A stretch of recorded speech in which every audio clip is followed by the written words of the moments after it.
CoachCast no ar, mais um episódio para a sua carreira, para a sua liderança e para o seu negócio.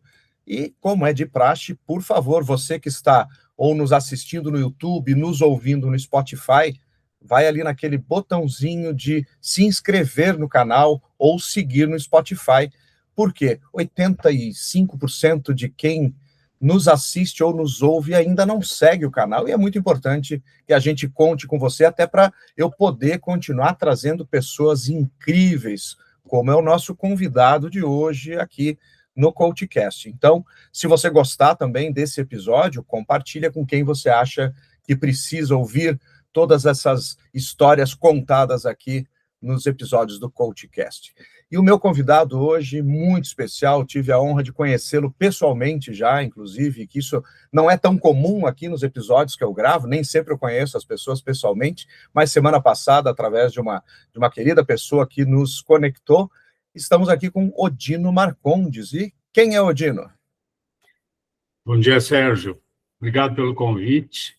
É um prazer estar aqui com você. Quem sou eu? Eu sou um mineiro de 77 anos, radicado em São Paulo há mais tempo do que eu gosto de me lembrar, né? Há muito tempo. Eu cheguei nessa cidade no final de 1960, tinha 12 anos. Essa cidade me recebeu muito bem. Eu tenho sempre a sensação de ser muito bem-vindo em São Paulo por estar aqui há tanto tempo, ter feito minha vida aqui, constituído minha família, tido os meus filhos aqui, meu negócio. Enfim, é uma cidade que acolhe as pessoas que aqui chegam. E eu sou muito feliz, né, aqui. Esse é o plano pessoal. No plano profissional, eu sou consultor, trabalho também há bastante tempo como consultor. Toda a minha vida profissional, depois de adulto, tem sido voltada para desenvolvimento de pessoas, de organizações, de instituições também. Eu comecei muito cedo. A primeira vez que eu conduzi uma palestra, um seminário, foi em 1967. Eu tremia, mal respirava. Eu me lembro bem desse dia. Eu estava numa cidade do interior, lá no oeste de São Paulo, calor infernal. Eu fiquei com as mãos cruzadas atrás das costas, era uma palestra de 50 minutos. E eu sentia, assim, o suor pingando e molhando o chão da sala. Tamanha a minha tensão. Foi a primeira vez. O segundo dia eu já estava mais solto. Hoje eu continuo tenso no primeiro momento. E acho que isso é muito saudável, inclusive, porque mostra o quanto eu estou ligado no que está acontecendo. Então, minha vida tem sido essa: apoiar organizações, apoiar grupos e apoiar pessoas em processos de transformação.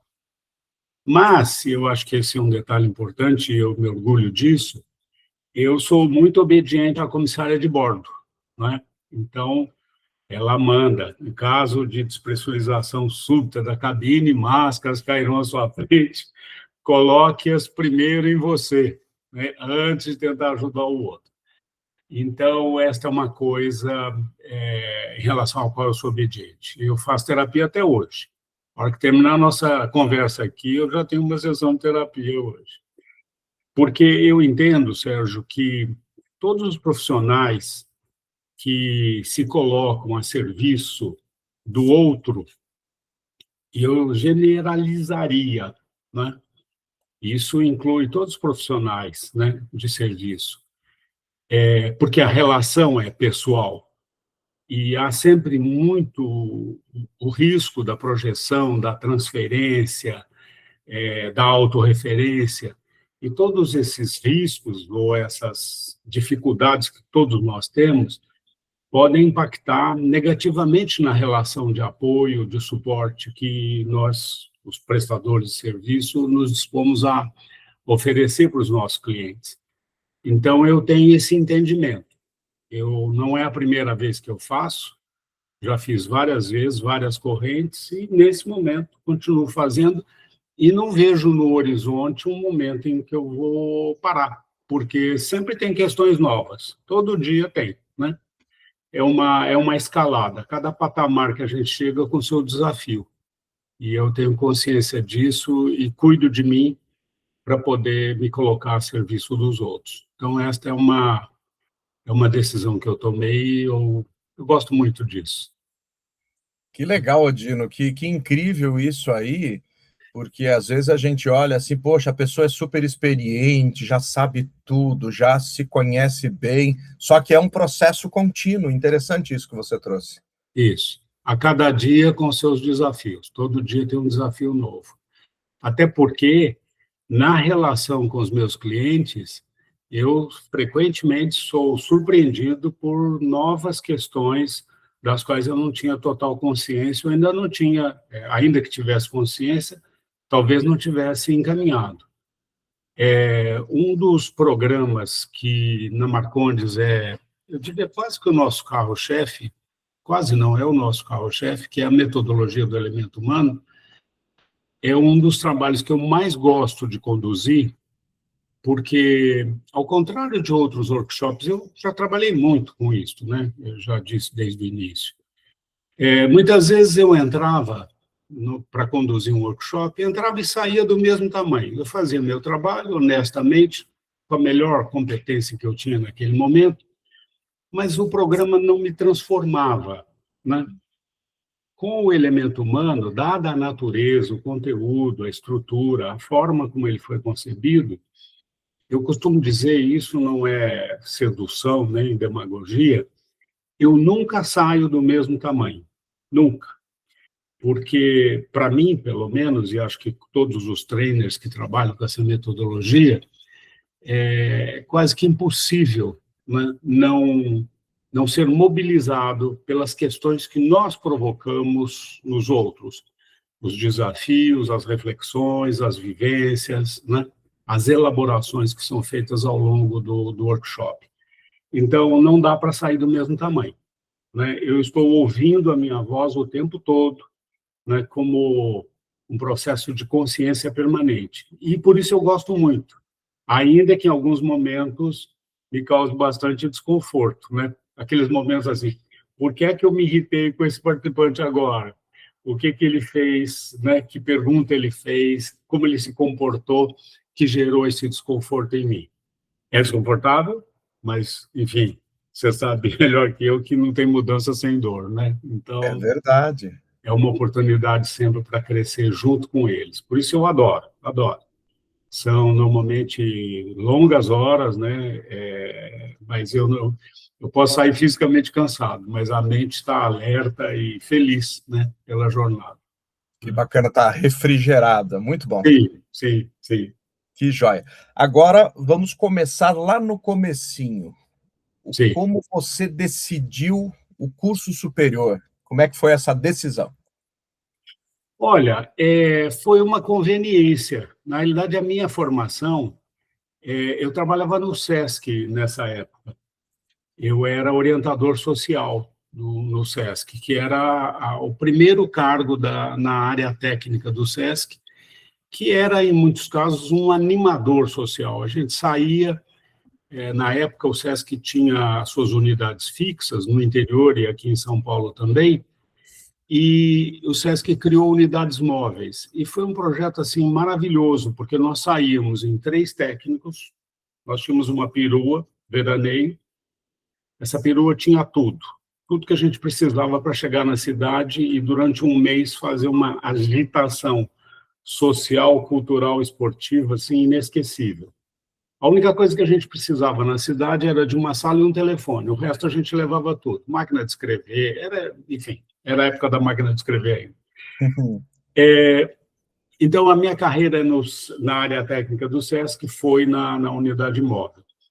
E o SESC, nessa época, estimulava as pessoas, os seus técnicos, a fazer uma formação em serviço social. O SESC é Serviço Social do Comércio, né? Eu fiz, então, a minha formação como assistente social. Posteriormente, todos nós, os orientadores sociais, nos demos conta que, em face de uma legislação que eu nem sei se ela ainda, né, vigora, quando há o reconhecimento de uma profissão, você se comprovar que teve atividades nessa profissão, você pode obter o reconhecimento. Então, nós nos demos conta que nós podíamos obter o reconhecimento como sociólogos pelo trabalho que a gente fazia. Tem todo um processo, né? Você tem que comprovar tudo que você fez, todo tipo de atividade, é um calhamaço que você encaminha. Bom, o fato é que eu sou, por formação universitária, acadêmica, assistente social, mas por reconhecimento sociólogo. Então, meu campo de atuação tem sido esse desde sempre, né? As ciências sociais. Que legal, que tem tudo a ver com o que você faz praticamente a vida toda. Sim, a vida toda, a vida toda. Né? Muito bom, sensacional. Você fundou a Marcondes em 77, é isso? 1977. Recapitulando então um pouco, eu trabalhei bastante tempo no SESC, porque eu entrei lá menino, como office boy, saí na condição de técnico, trabalhei alguns anos na Fundação Senafor, que é uma fundação que já não existe mais, mas que teve um papel extremamente importante para o mundo do treinamento e desenvolvimento no Brasil. A BTD nasceu lá, né, por exemplo. Eu fiquei lá durante algum tempo como gerente do programa Empresa.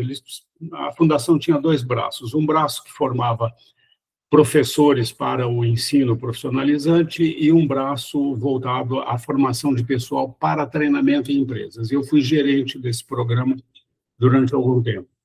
E eu tive uma oportunidade rara, que foi assim marcante para mim. Na época, a Fundação Senafor tinha um convênio com o PNUD e a OIT, através do qual traziam peritos internacionais para o Brasil. Eram profissionais já formados, maduros, experientes, alguns deles já aposentados, mas que vinham num programa de transferência de tecnologia nas suas respectivas áreas. E eu tive uma felicidade muito grande, porque fui o homólogo, esse era o nome que me davam, né? Eu era o homólogo de um perito francês, Jean-Victor Bally, ele já é falecido, que foi meu grande guru, a pessoa que mais me preparou para o mundo do treinamento e do desenvolvimento. Ele tinha uma experiência fantástica, ele trabalhou em vários países do mundo, implantando indústrias em regiões distantes, subdesenvolvidas, fábricas no norte da África, ferrovias, enfim. Era um profissional com uma bagagem em termos de treinamento assim fantástica. E por contrato, eu tinha que ficar colado nele. Ele não podia fazer nada no Brasil, não podia visitar nenhum cliente, nenhuma atividade de natureza profissional sozinho, porque o objetivo era transferir tecnologia, né? E eu fiquei colado nele durante o tempo que eu estive no Senafor. Aí chegou uma altura, sentia muitas barreiras, a fundação, que tinha sido extremamente ágil, ficou extremamente burocratizada e eu tinha que brigar para trabalhar, e aí eu não aguentei pedir demissão e fui tocar minha vida. Fiquei um tempo como profissional autônomo, mas em 77 já abri a Marcondes e desde então esse é o meu trabalho, né? Não estou te ouvindo. Eu apertei sem querer um botãozinho aqui e travei meu microfone. Nós já estamos conectados de novo. Isso. Eu não posso deixar de perguntar para você o que nesses anos aí, de 77 para cá, mudou na questão do treinamento e da liderança. Olha, muitas coisas mudaram. Eu estava lembrando outro dia um fato que para mim é um referencial. No prédio onde eu trabalhava lá no SESC, isso nos anos 60, era um prédio no centro velho de São Paulo, na Rua do Carmo, e nós tínhamos lá 6 andares, 6 ou 7 andares. Havia uma sala de reuniões, uma única sala, que era usada uma vez por mês para a reunião do conselho. E essa reunião começava às 6 horas da tarde e terminava às 8 da noite. Bom, hoje você sabe que as salas de reunião são disputadas à tapa nas empresas, né? Com frequência, eu estou numa reunião com o cliente, alguém bate na porta, olha, agora é o nosso horário, né? E algumas organizações têm dezenas, talvez centenas de salas de reunião. Esse é um indicador para mim de como as coisas mudaram, porque como é que era liderar, se é que eu posso chamar de liderar, a relação naquele tempo? Cada diretor tinha uma mesa e uma cadeira em frente à mesa dele, que era a cadeira na qual sentava a pessoa que ia despachar com ele. Não havia reunião, né? ele tomava as decisões isoladamente, comunicava às pessoas, assinava os documentos, pronto, era assim o dia a dia de todos os líderes daquela organização, ou chefes, né? Porque na realidade eram chefes. Então, essa profusão hoje que nós temos das salas de reuniões mostra uma grande mudança no modelo de gestão das pessoas. Nós passamos predominantemente para um modelo de chefia, comando-controle, evidentemente, para um modelo que se encaminha cada vez mais rapidamente para a gestão por valores, o que significa que a pessoa que se coloca na condição do líder agora tem que ter uma conexão valórica, né, com as pessoas, né? A conexão não é mais pelo poder da posição, mas sim pelo alinhamento de valores. E essa é a grande diferença. E eu penso que sentar com as pessoas rotineiramente, tem pessoas que fazem 12, 13, 14 reuniões por dia, significa que ela está abrindo mão de tomar decisões isoladamente, individualmente, e construindo soluções em conjunto. Se essas reuniões são sempre, né, da melhor maneira, podemos colocar aí um ponto de interrogação, mas a configuração estimula, cria condição para que as pessoas levantem a mão e deem suas opiniões, né, queiram e possam contribuir na construção da solução. E isso torna o processo, né, completamente diferente do que foi no passado. Eu digo que isso é o privilégio da minha idade. Eu vi, né? Eu vi essas coisas acontecendo de uma forma diferente e posso comparar, né? Outra coisa que eu sempre destaco é que hoje a gente fala de 4 gerações simultâneas, né, trabalhando no mesmo ambiente. Nós tínhamos gerações diferentes no passado trabalhando no mesmo ambiente. Eu comecei a trabalhar com 12 anos e tinha pessoas lá que tinham 50, 60 anos. Então, nós tínhamos várias gerações do ponto de vista etário apenas, porque minha lembrança pode me trair, mas minha memória pode me trair. Mas a sensação que eu tenho, Sérgio, é que eu pensava mais ou menos como todos eles, né? Nós estávamos alinhados pelos mesmos valores e não havia choque de gerações, né, no ambiente em que eu estava. A diferença hoje é que nós temos choque de gerações, mas no passado tínhamos várias gerações trabalhando, até mais do que hoje, porque hoje nós não temos crianças de 12 anos trabalhando, né? Verdade. E se a gente for lá para a Revolução Industrial, eu li um livro que me marcou muito, chamado Mastodontes, que conta a história da fábrica no mundo, as primeiras indústrias têxteis na Inglaterra, depois nos Estados Unidos, e o autor descreve a presença de crianças de 5 anos em indústrias, né, têxteis naquela época. Crianças de 5, 6, 7 anos trabalhando num ambiente fabril, né, com todos os riscos que a gente sabe, conhece, e a única presença adulta era um supervisor com um porrete na mão, né? Então, nós sempre tivemos muitas gerações e algumas, assim, inconcebíveis. Eu não consigo imaginar uma criança de 5 anos num ambiente fabril. Não consigo imaginar uma criança de 5 anos num escritório, porque mesmo no escritório você pode ter riscos, né, a sobrevivência dela. Imagine dentro de uma fábrica. Bom, enfim, não é novidade que a gente sempre teve muitas gerações. A questão é, como pensavam e como pensam as gerações hoje, as diferentes? E eu acho que hoje a gente vive um momento em que as diferentes gerações expressam o que pensam, isso explicita conflitos, provoca, e isso eu considero, obviamente, extremamente saudável, né? Muito bom. Uau, você trouxe até essa indicação de livro já aqui. Eu ia te perguntar alguma indicação de livro. Esse aí é sensacional para entendermos, né, de onde viemos e para onde vamos. Olha aí, ó, que legal. Mastodontes. Mastodontes. Aqui. Excelente. Obrigado pela indicação. Espero que quem está nos seguindo aqui também procure esse livro para entender um pouquinho esse contexto, porque as coisas parece que eram piores até então. Nossa, terríveis, terríveis, terríveis. A gente evoluiu muito nesse sentido. É verdade. Sem Agora, dúvida. Odino, uma coisa que me chama a atenção, então, vamos pensar o seguinte: como que o líder tem que lidar com tudo isso hoje? Como ele precisa, porque a informação é mais ou menos quando a gente vai no médico. Hoje a gente tem o Google, tem as inteligências artificiais, o médico também tem que estar um pouco mais preparado, porque as pessoas já têm algumas respostas. Então, assim, não é tudo que só o líder sabe ou só o especialista sabe. Sim. Olha, eu acho que o grande desafio para todos nós é a consciência. A consciência das nossas limitações. A gente não sabe tudo, não tem todas as respostas, e ter a consciência na condição de liderança é fundamental para eu poder ter a humildade, muitas vezes, né, de natureza intelectual, de admitir que eu não sei tudo, que as pessoas que estão ao meu lado têm soluções, às vezes, melhores do que a minha, e eu posso incorporar essas soluções, ou essas sugestões, essas contribuições na solução final, sem qualquer abalo na minha autoestima. E eu acho que esse é o complemento importante, né? Porque incorporar o pensamento do outro, as ideias do outro, o argumento do outro, enriquece a solução. E se eu estou centrado, né, consciente das minhas competências e das minhas limitações, isto não vai causar nenhum abalo, né, no meu autoconceito, na minha autoestima, porque eu entendo que eu não sei tudo, que eu não sou um super-homem, que eu não tenho todos os poderes e não tenho todas as respostas.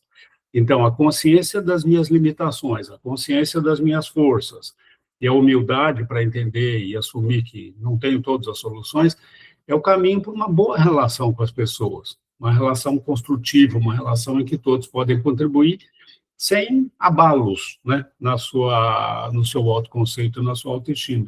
Então, eu penso que esse é um elemento importante na relação do líder com a sua equipe, né, Muito bom. para você poder ter uma resposta melhor, né, de melhor Uhum. qualidade. Uhum. E na formação do líder, você já trouxe para nós aí um dos pontos, né, que quando abrimos o episódio, você já trouxe, que é o autoconhecimento. Por exemplo, você cuida da sua saúde mental, você cuida da tua psique, fazendo Sim. terapia. O quão importante é para o líder também, que quer ser um líder de alta performance, esse tipo de posicionamento? Sérgio, eu acho fundamental. Eu brinco que eu estou fazendo uma campanha que é assim: se leve, eu preciso fazer terapia. E acho que não é só o C-level, todo mundo que ocupa uma posição de liderança na organização precisa cuidar de si. Em processos de coaching, o que eu mais vejo é a dificuldade que a pessoa tem de lidar com as suas próprias questões, né? Os temas são sempre relacionados a essas dificuldades que ele tem de lidar com os desafios que a relação traz, né? Como é que ele lida com as questões de poder, fundamentalmente, né? Então, eu penso que a responsabilidade de alguém que está nessa posição é enorme em relação a recursos de toda a ordem, né? Então, recursos financeiros, patrimônio, ativos, vai tomar decisões de natureza estratégica que vão impactar na existência mesmo da organização. Quão equipado ele está para lidar com as suas próprias questões mal resolvidas? Então, eu vejo pessoas em posição de liderança em organizações importantes, que são, do ponto de vista emocional, muito imaturas, né? Muito despreparadas emocionalmente. Essas pessoas cuidaram da dimensão cognitiva, têm conhecimento, têm experiência, frequentaram universidades, fizeram MBAs, mestrados, né? Enfim, se colocaram na condição de alunos, né, para entender o mundo, mas o mundo interior, às vezes, ficou em segundo ou terceiro plano, né? E essas pessoas projetam nas suas relações todas essas questões mal resolvidas. Às vezes têm ciúmes dos outros, né? Ficam com picuinhas mal resolvidas em termos de controle, exacerbam o controle para poder mostrar o tempo todo que elas têm poder. Enfim, precisam cuidar, precisam fazer terapia, precisam mesmo, né? Eu, outro dia, estava dizendo que se as grandes, eu vou ficar no plano das grandes lideranças, né? Aham. Se Putin, Trump, Xi Jinping, Zelensky, Kim Jong-un tivessem passado por um processo terapêutico, talvez a gente não tivesse correndo tanto risco de dar o poder que esses homens têm, né, nas suas respectivas nações, e que extrapola, porque eles têm um botão lá que pode acabar com o mundo, né? Então, quem são esses homens? A gente consegue ver, né, a fragilidade deles, a vaidade exacerbada, né, a baixa consciência, a arrogância, né? que eles tentam projetar como exercício de poder e, na realidade, só mostra a fragilidade deles, né? Porque o arrogante é aquele que arroga-se um poder que ele não tem, né? Quem tem poder não precisa arrogar-se, né? Alguma coisa. Então, precisa fazer terapia. Eu estou em plena campanha. Se leve, eu preciso fazer terapia. Sensacional o que você trouxe, Odino. Isso aí foi realmente assim um choque de gestão, na verdade, porque é isso que a gente precisa, as pessoas mais conscientes. Sim, sim. Precisamos de pessoas mais conscientes. A consciência é tudo. Consciência é tudo. A primeira condição para eu poder estar bem no mundo, né? E causar mais bem do que mal, né? Sintetizando, né? Sensacional, muito bom. Olha só, como tudo passa rápido, estamos indo para os 5, 6 minutos finais aqui, Odino, mas eu queria saber agora de você, assim, como se manter atualizado neste mundo? Vamos pensar o seguinte, você fundou a Marcondes em 77. Naquela época não tinha tanta informação quanto a gente tem hoje. Sim. Só que informação a gente sabe que não necessariamente é conhecimento. Então, Sim. assim, como é que você se mantém? Como é que o Odino se mantém conectado com as coisas dentro de uma ótica produtiva e de performance? Tá. Olha, eu me mantenho atualizado na relação com as pessoas, né? Porque aquilo que eu estava te dizendo, se eu estou com a consciência ligada o tempo todo, tudo é uma experiência passível de reflexão e de incorporação de um aprendizado, né? Então, algo me incomodou, eu paro para pensar por quê. E veja, sem nenhuma arrogância, esse mecanismo está em mim ligado o tempo todo. A minha consciência não dorme, né? Não dorme. Ela está ligada o tempo todo e eu não fujo dela. Esse é o ponto. Porque eu vejo muitas vezes as pessoas dizendo, a vida é muito complicada, não quero me preocupar com isso, eu quero coisas mais leves e tal. Ele está escolhendo ficar inconsciente. Ponto. É uma escolha legítima como qualquer outra, todo mundo tem o direito de escolher o que quiser. Só que depois não reclame quando os outros tomam decisões que vão impactar na tua vida e você, né, sabe na última hora. Esse é um ponto. Então, consciência ligada o tempo todo. Só que eu preciso alimentar essa consciência. E o alimento para a consciência é a terapia, mas tudo isso que você está vendo aqui atrás de mim, né? Então, eu não viveria sem livros. Eu não viveria. Porque o livro e as outras formas através das quais eu conheço o outro, aí inclui o cinema, o teatro, né? Enfim, as artes de um modo geral, eles me trazem o olhar do outro para o mundo no qual eu estou vivendo. E eu vejo, através do olhar desses autores, outros mundos que eu não veria se não tivesse acesso a esse recurso. Então, a consciência ligada o tempo todo, me permitindo olhar, filtrar, entender, processar aquilo que está acontecendo, e o olhar do outro, para incorporar-se ao meu olhar, né? Então, eu compro livros, eu leio livros, eu tenho muitos livros, e tenho livros que eu não li ainda, tem vários ali atrás de mim, que são os romances que eu vou ler quando eu tiver mais tempo. Mas aqui minha mesa, né, não dá para ver, também está cheia de livros, porque eu estou escrevendo um livro, então estão que bacana. As minhas fontes aqui que eu consulto todos os dias. Sensacional. Então, assim, identifico muito com você, porque também amo livros. Aqui eu tenho aqui o meu fundo de tela não permite, mas aqui do meu lado, aqui é cheio de livros. Tem sempre um no Kindle, escuto livros, então a mesma coisa. Então, super me identifico com isso. Tá bom. Muito bacana. E agora eu queria, só para a gente praticamente finalizar e entrar num tópico aqui que vai ser o nome do episódio, inclusive, que é Coach para Além da Moda. Isso. Olha, você sabe que eu estava pensando nisso hoje cedo, eu falei, o mundo mudou de preocupação, né? Há algum tempo atrás, a gente estava muito preocupado em falar mal da moda do coaching, de fulano que se apresenta como coach, não é coach nenhum. Eu acho que, para a nossa felicidade, agora o tema da moda é o Monjaro, né? O Ozempic, essas coisas que estão tomando o tempo das pessoas. Porque ainda bem, né, que a moda parece que passou, né? E eu, em nenhum momento, me preocupei com o que estava acontecendo, Sérgio, porque eu sabia que haveria a natural depuração. que sempre acontece, né?